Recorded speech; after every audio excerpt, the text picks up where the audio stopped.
함께 기도하겠습니다. 사랑이 많으신 하나님 감사합니다. 오늘도 우리에게 새날을 허락하셨고 또한 주님께 예배의 자리에 나올 수 있음에 감사의 마음을 담아 예배 드립니다.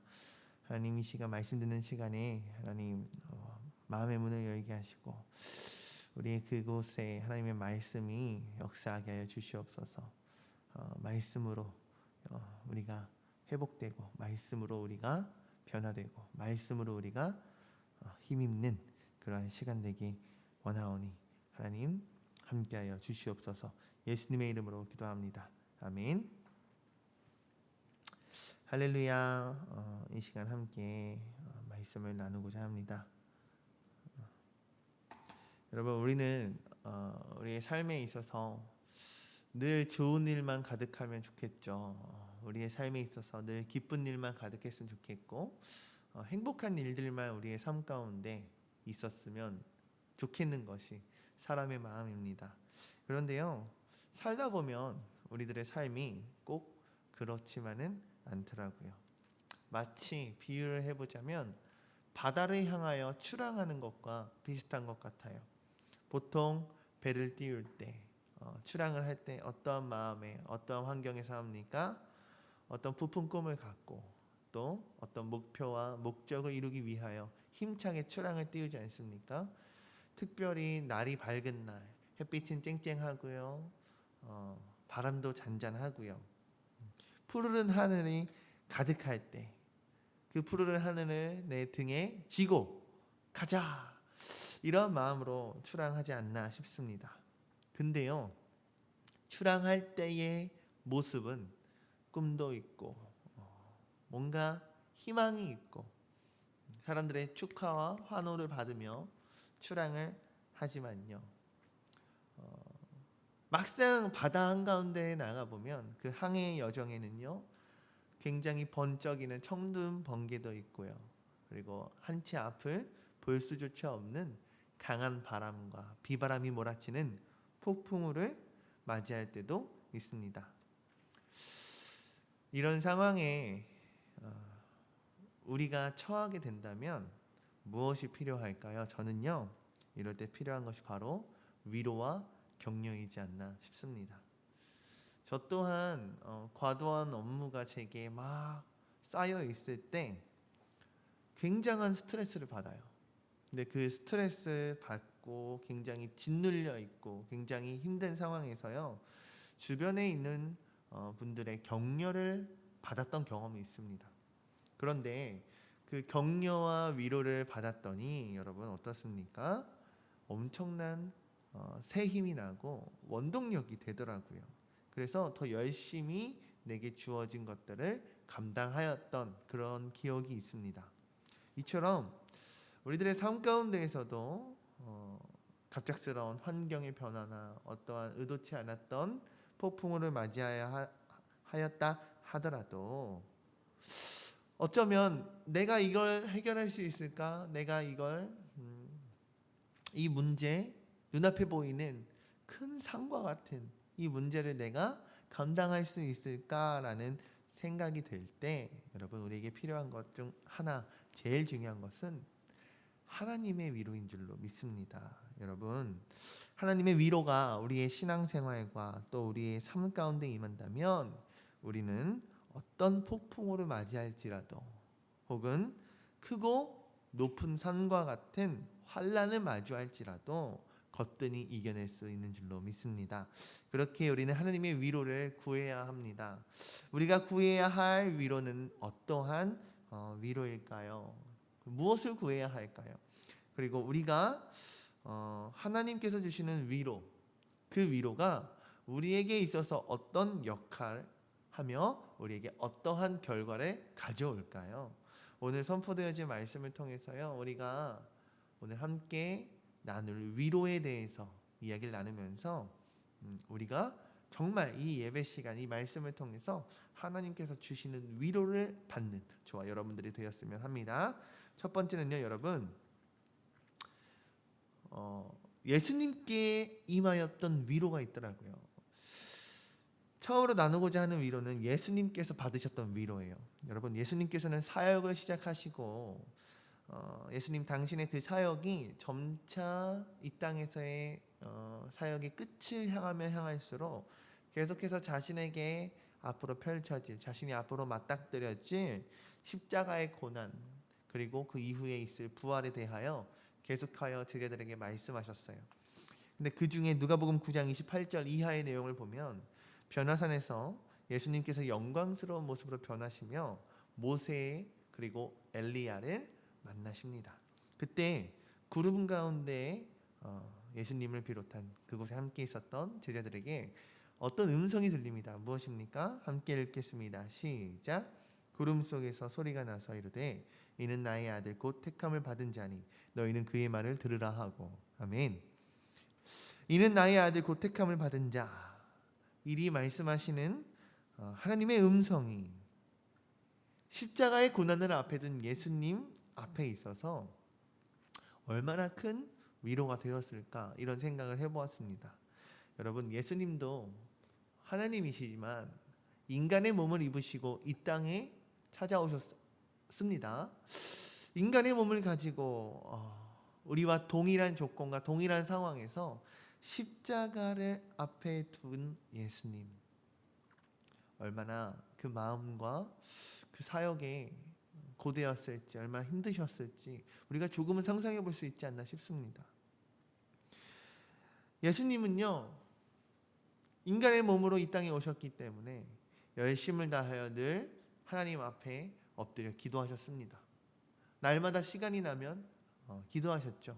더욱이 십자가 앞에서 예수님은 무엇이 어떻게 되기까지 기도하셨습니까? 땀방울이 핏방울이 되기까지 예수님은 열심을 다하여 힘을 다하여 기도하셨습니다. 이러한 예수님을 향한 하나님의 분명하고 하나님의 강력한 이는 나의 아들 곧 택함을 받은 자라는 이 선포는 그리스도에게 있어서 큰 힘이 되고 위로가 되었을 줄로 믿습니다. 또한 예수님에게 위로의 경험이 하나 더 있는 것 같습니다. 여러분, 마가복음 14장 3절 이하의 내용을 보면요, 예수님께서 십자가에 달려 죽임을 당하시기 엿새 전에 나병 환자 시몬의 집에서 함께 식사를 하셨단 말이죠. 근데 그때 한 여인이 예수님을 찾아와요. 그리고는 그 여인이 자신이 가지고 있었던 값비싼 향유를 예수님께 붓기 시작합니다. 그 옥합을 열어 예수님의 머리 그리고 예수님의 온몸 발끝까지 이 향유를 부어요. 여러분, 우리가 잘 알고 있는 옥합을 깨뜨린 여인이에요. 이러한 여인의 행위를 보고 몇몇의 사람들이 이렇게 얘기해요. 아니, 지금 무엇을 하는 거지? 저 귀하고 값비싼 향유를 어찌하여 저렇게 의미 없이 무엇을 위하여 행하는 것인가? 라는 고민을 해요. 저렇게 사용할 향유라고 한다면 저 향유를 팔아 가난한 사람을 더 오고 더 많은 사역을 하고 많은 일들을 할 수 있을 텐데 뭐 하는 거지? 이렇게 비난을 합니다. 그러나 사랑하는 성도 여러분, 예수님 앞에 나와 자신의 옥합을 깨뜨려 향유를 내어드린 이 여인의 행동, 이것의 의미는 무엇입니까? 우리에게 어떻게 다가오십니까? 성경에 나오는 몇몇의 사람들은 그 여인의 행동이 값비싼 향유를 낭비하였다, 버렸다, 이렇게 이야기했는데 그것에 진정한 의미가 있습니까? 그렇지 않다라는 거예요. 예수님의 머리부터 발끝까지 자신의 모든 것을 내어드리며 눈물로 예배하였던 이 마리아, 이 여인의 모습을 바라보시는 예수님의 마음은 어떠하셨을까요? 우리가 생각해 보았으면 좋겠어요. 여러분, 자신의 삶의 모든 것이라 할 수 있었을 그 향유를 깨뜨렸던 여인, 그녀에게 향유란 어떤 의미입니까? 어렵고 힘든 삶의 형편에서 그녀에게 있어서 가장 가치 있는 물건이 바로 이 향유이지 않았을까 생각해 봅니다. 그녀가 예수님께 나와 자신의 옥합을 깨뜨려 향유를 다 주님께 내어드렸던 이 행동은 결코 가벼이, 결코 충동적으로 행할 수 있는 것은 아니었으리라 생각됩니다. 그녀에게 있어서 그저 온전히 예수님만을 바라며 주님만을 예배하기 원하였던, 앞으로 주님께 다가올 그 십자가의 고난 앞에 주님께 향유로 주님을 온전히 예배하기 원하였다. 이 여인의 마음, 그 마음엔 큰 용기와 결단이 있었을 겁니다. 그 큰 용기와 결단으로 이런 행함이 있는 믿음, 예배가 되었는 줄로 믿습니다. 이와 같은 이 여인의 이 행동은요, 십자가를 앞에 둔 예수님께 있어서 큰 위로가 되었는 줄로 믿습니다. 그렇다면 제자들에게는 어떠한 위로가 있었을까요? 여러분, 제자들에게도 위로가 있었던 경험이 있습니다. 무엇이냐면 앞서 말씀을 나누었듯이 예수님은 십자가에 달려 돌아가셨단 말이죠. 말 그대로 예수님의 생명이 죽은 겁니다. 예수님의 생명이 꺼져버린 겁니다. 이 사건으로 인하여 제자들은 뿔뿔이 흩어지게 됩니다. 자신들이 원해서 예수님의 제자라는 이 공동체, 이 타이틀을 없애버린 게 아니에요. 자신들의 자의로서 예수님을 떠나갔다기보다는 타의에 의해서 예수님을 따르는 무리를 잡아야 한다는 그 당시에 사회 분위기 때문에 흩어질 수밖에 없었어요. 환경과 상황 때문에 도망칠 수밖에 없었어요. 팀의 리더이자 중심이었던 예수님, 그런 예수님께서 죽임을 당하셨어요. 자신들의 목숨 또한 위태로워졌어요. 그래서 그들은 도망치고 숨었던 거예요. 제자들이 이 당시에 느꼈을 수치심과 무력감, 이 절망감은요, 이루 말로 표현할 수 없을 것만 같아요. 아주 그들에게 있어서 큰 굴욕을 안겨줬던, 큰 패배감을 안겨줬던 경험이었으리라 생각돼요. 예수님과 함께했던 그들의 모임 가운데에는요, 꿈이 있었어요. 소망이 있었어요. 희망이 있었어요. 그 가운데에 각각이 가지고 있었던 어떤 정의감이라는 그러한 사명? 그러한 것들도 있었으리라 생각이 들어요. 구약 시대의 영광을 되찾는 것, 이 로마의 통치에서 벗어나, 로마의 이 정치에서 벗어나 다시금 하나님의 나라, 하나님이 통치하시는 하나님의 주권으로 이루어지는 이스라엘의 이름을 드높이는 것, 우리는 선택받은 민족, 선택받은 나라 이스라엘, 그것을 통하여 하나님의 영광을 이 땅 가운데 내비치는 것, 이런 것들을 그들이 예수 그리스도를 통하여 보여주고 싶었을 거예요. 그래서 그들이 나름의 어떤 정의감도 있지 않나 싶은 거예요. 근데 여러분, 그들이 원했고 소망했고 꿈꿨던 것과는 정반대의 상황을 맞이하였어요. 그들의 마음이 어떠했을까 생각해 보았으면 좋겠다는 거예요. 그런데요, 그러한 제자들에게 낙심과 절망과 무력감과 패배감에 힘들어할 그들에게 부활하신 예수님께서 나타나십니다. 사도행전 1장 3절과 4절 함께 읽겠습니다. 그가 고난받으신 후에 또한 그들에게 확실한 많은 증거로 친히 살아계심을 나타내사 40일 동안 그들에게 보이시며 하나님 나라의 일을 말씀하시니라. 사도와 함께 모이사 그들에게 분부하여 이르시되 예루살렘을 떠나지 말고 내게서 들은 바 아버지께서 약속하신 것을 기다리라. 아멘.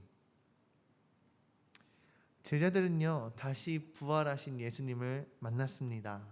그 예수님을 통해서 이 제자들은 큰 위로를 받습니다. 죽음을 이겨내셨고 말씀하신 대로 부활하신 예수님을 만나고 직접 만지고 함께 밥을 먹고 함께 대화하고 예수님과 다시금 교제하는 이 모든 것이 제자들에게는 더할 나위 없는 위로가 되었을 거예요. 예수님을 통한 이 위로는요, 제자들이 더 이상 이 세상을 두려워하지 아니하고 도망가지도 않고요, 피하지도 않고요, 더 이상 숨는 것이 아니라 이들이 복음을 위해서라면, 예수님을 위해서라면 십자가 그 죽음도 불사하고 자신들에게 맡겨주신 예수 그리스도의 그 사명을 감당하는 사도로서 변화되는 놀라운 위로가 되었다라는 거예요. 할렐루야. 예수님에게도 위로가 있었고요, 제자들에게도 위로가 있었습니다. 예수님에게는 어떤 위로입니까? 십자가 앞에서 고난을 앞에 두고 힘듦을 앞에 두고 하나님의 위로가 있었고요, 또한 예수님을 하나님으로서 그리스도로서 메시아로서 예배하는 한 여인의 위로가 있었어요. 제자들에게는 어떤 위로가 있었습니까? 십자가 이후에, 예수가 죽은 이후에 그들의 마음과 그들의 모임 가운데에도 그들이 가지고 있던 꿈과 소망이 죽어버렸어요. 근데 그 죽음 가운데 부활하신 예수님께서 찾아오셨고, 그 부활하신 예수님이 그들에게 덜 나위 없는 위로가 되었어요. 그 위로가 제자들이 사도로서 죽음 두려워하지 않고 오히려 내 모든 것, 내 목숨까지도 내어드려 복음을 증거하고자 하는 사도가 되었다는 거죠. 그렇다면 우리가 구해야 할 위로, 우리가 무엇을 구해야 합니까? 예수님께서도 위로를 받으셨고 제자들에게도 위로가 있었는데, 이처럼 우리에게도 위로가 있어야 하지 않겠습니까? 우리의 신앙생활이, 우리들의 삶이 앞서 얘기했던 것처럼 어찌하여 맑은 하늘과 그 푸른 하늘과 선선한 바람, 날씨 좋음만 있겠냐고요. 우리의 삶의 여정 가운데에서도 도무지 넘을 수만 없을 것 같은 큰 산을 만날 수도 있고요, 폭풍우와 천둥번개가 치는 해일이 밀려올 수도 있지 않겠냔 말이에요. 그때 우리는 무엇을 구해야 하냔 말이죠. 어떤 위로가 우리에게 필요하냔 말이죠. 오늘 두 가지로 말씀을 정리하고 싶습니다. 첫 번째는요, 먼저 하나님의 위로를 구하는 저와 여러분들이 되었으면 좋겠어요. 삶에서 찾아오는 어려움 그리고 고난을 이겨내기 위해서 우리가 필요한 것은 다른 것 아니에요. 하나님의 위로가 우리에게 먼저 있어야 될 줄로 믿어요. 앞에서 말씀으로 나누었던 것처럼 예수님께서 받으신 이 위로와 제자들이 받았던 이 위로와 같이요, 우리의 삶 가운데에서도, 나의 삶 가운데에서도 하나님께서 내게 주시는 그 위로가 있어야만 할 줄로 믿어요. 그 위로가 있다면 우리가 어떤 흑암의 골짜기를 지날지라도 우리는 이겨낼 수 있을 줄로 믿어요. 내게 찾아오는 어떤 세상의 유혹과 세상의 핍박과 세상의 그 환난 가운데에서도 우리는 이겨내고 승리할 수 있는 줄로 믿어요. 할렐루야. 저는 그 위로하심이 우리의 이 예배 가운데 이루어졌으면 좋겠어요. 하나님의 위로. 다소라, 괜찮아. 힘들었지. 내가 너의 아버지가 돼. 내가 너를 사랑한단다. 내가 너와 함께 할게. 힘내. 내가 널 응원해 줄게. 이러한 위로 말이에요. 누구에게서? 하나님에게서. 할렐루야. 이러한 위로가 어디에 있어야 합니까? 우리의 예배 가운데 있어야 되는 것 아니냐고요. 또한 여러분, 우리의 찬양 가운데 하나님은 위로하십니다. 우리의 찬양의 고백, 우리의 부르짖음 가운데 하나님은 찬양으로 우리에게 위로하세요. 또한 우리의 기도 가운데에서도 주님은 위로하시는 줄로 믿어요. 우리가 주님의 이름을 부르짖을 때 주여 주여, 나의 고통과 나의 아픔을 주님 앞에 나와 토로할 때 주님 우리에게 위로하십니다. 또한 오늘 선포되어지는 이 말씀과 같이요, 주님은 말씀을 통해서도 위로하십니다. 우리가 말씀을 읽을 때, 우리가 말씀을 들을 때 하나님은 우리에게 말씀을 통하여 깨닫게 하시고, 말씀을 통하여 우리에게 말씀을 하시고, 우리에게 말씀을 통하여 격려하고 위로하신다는 거예요. 사랑하는 성도 여러분, 그 위로를 통하여 승리의 깃발로 향하는 주님의 그 승리 앞에 나아갈 수 있는 저와 여러분들이 되기를 주님의 이름으로 축복합니다. 아멘. 그렇다면 여러분, 두 번째, 위로를 우리가 받았다면 우리가 위로해야 할 줄도 알아야 해요. 할렐루야. 하나님께서 주시는 그 위로하심이 우리에게 분명히 있다. 우리가 분명히 그 하나님의 위로하심으로 다시 충전됐다, 충만하게 되었다. 그렇다고 한다면 우리도 또한 위로하는 위로자가 되어야 될 줄로 믿습니다. 우리 주변에 여러분 고난 가운데 있는 사람들이 있습니까? 혹은 어려움 가운데 처한 우리의 이웃들이 있습니까? 위로해 줘야 해요. 그런데 그냥 할 수 있는 게 아니에요. 내가 먼저 하나님의 위로를 받은 자가 위로자가 될 수 있다라는 거예요. 즉 내가 주의 위로를 받은 자가 되었다면 이제는 주님의 위로를 전할 수 있는 위로의 통로가 되어야 할 줄로 믿어요. 남을 위로하기 위하여 먼저 필요한 것은 내게 행하신 하나님의 위로하심이에요. 내게 일하셨고 내게 역사하신 하나님의 그 위로가 있다면 이제는 내가 하나님께서 일하시는 위로의 통로자, 위로의 위로자가 되어야 될 줄로 믿어요. 그러한 은혜와 축복이 저와 여러분들 가운데에 가득하기를 간절히 소망합니다. 말씀을 정리하고 마치고 싶습니다. 신앙생활 가운데 혹은 우리의 삶 가운데에 하나님의 위로는 굉장히 중요합니다. 왜 그렇습니까? 우리의 삶에 있어서 늘 평안만 있을 수 없기 때문이에요. 하나님을 믿는다고 하여서 늘 행복할 수만 있지는 않아요.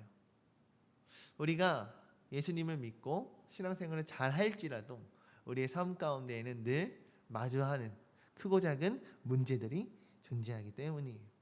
때로는 이해할 수 없는 고난과 문제들이 찾아올 수도 있어요. 혹은 결코 건너지 못할 홍해바다와도 같은 큰 문제가 내게 흐를 수도 있어요. 이해할 수 없어도 결코 건너지 못할 것만 같아도 우리는 우리에게 찾아오는 그 고난과 문제들, 그것들을 이겨내야만 합니다. 우리의 신앙은 가운데에, 우리의 신앙으로 살아내야 할 삶 가운데에 고난이 찾아온다면, 문제가 찾아온다면 무엇으로 이겨내야 하냔 말이죠. 오직 하나님의 위로하심으로 이겨낼 수 있는 줄로 믿습니다. 할렐루야. 이해할 수 없을지라도 하나님의 위로하심이 있다면 우리는 그 이해할 수 없는 상황 가운데 나아갈 수 있습니다. 건너지 못할 홍해를 우리가 만날지라도 하나님의 위로하심이 있다면 그 홍해 바다가 갈라짐으로 우리가 나아갈 수 있다라는 거예요. 건널 수 있다라는 거예요. 우리가 하나님의 위로하심을 받은 자들이 되기를 간절히 소망합니다. 더 나아가 하나님의 위로하심을 경험한 자가 위로의 통로가 되어야 될 줄로 믿는다고 저는 선포하였습니다. 이웃의 고난과 어려움을 이해하며 도와줄 수 있어야 할 줄로 믿습니다. 그것이 그리스도인의 모습이요, 우리가 가져야 할 성도의 모습이요, 우리들의 삶 또한 하나님께서 우리에게 주시는 은혜와 사명이라 믿습니다. 사명을 감당하기 위해 또한 소명자로 살아내기 위하여 하나님께서 주시는 위로부터 오는 위로가 가득한 공감교회가 되기를 주님의 이름으로 축복합니다. 아멘. 기도하겠습니다. 하나님, 기도합니다. 위로부터 오는 위로, 우리가 정말 그 위로가 필요합니다. 이해할 수 없는 상황들이 펼칠 수도 있고요, 막막하고 힘든 상황이 우리에게 마주할지도 모릅니다. 그럼에도 불구하고 우리는 하나님을 포기하는 것이 아니라 나아가고 싶습니다. 버티고 싶습니다. 이겨내고 싶습니다. 그러하기 위하여 하나님 우리를 위로하여 주시옵소서. 우리에게 역사하여 주시옵소서. 특별히 교회 연합 주일인 만큼 우리 비전교회, 개척교회 연합 모임들이 있는 가운데에 하나님 위로하여 주시옵소서. 코로나 시대이지만 할 수 있다고, 이겨낼 수 있다고. 한국 교회가 미국 교회, 유럽 교회를 향하여 간다고 하지만 할 수 있다고, 중심 잃지 않으면 된다고, 하나님 우리와 함께 하시고 이 가운데에도 역사하실 것이라고 하나님 분명히 말씀하시고 위로하여 주시옵소서. 내 눈앞에 펼쳐지는 안 될 것만 같은 것들, 힘든 목회의 상황 가운데에서도 하나님 위로하시고 역사하여 주시옵소서. 마음을 담아 기도하며 지금도 우리를 위하여 일하시고 위로하시는 주 예수 그리스도의 이름으로 감사하며 기도합니다. 아멘.